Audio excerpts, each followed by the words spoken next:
coffee aiju coffee am pam me ko coffee jina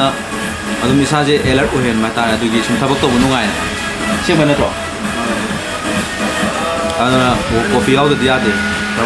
coffee ki wari phata am le to ibane je na noma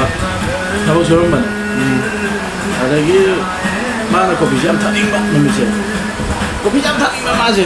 kaji kra ki te asai chala coffee lo ta asai chala coffee lo ta to ba ta adai coffee je lo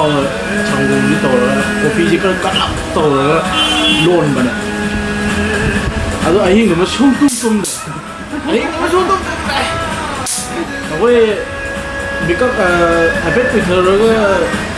kya ta ko si sidai ja mi ma ho do re se ho do no ala mi lai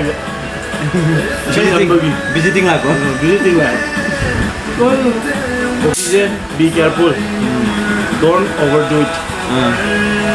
hai ko coffee jo overflow ina to we hai mi da adu ki wari dana hai se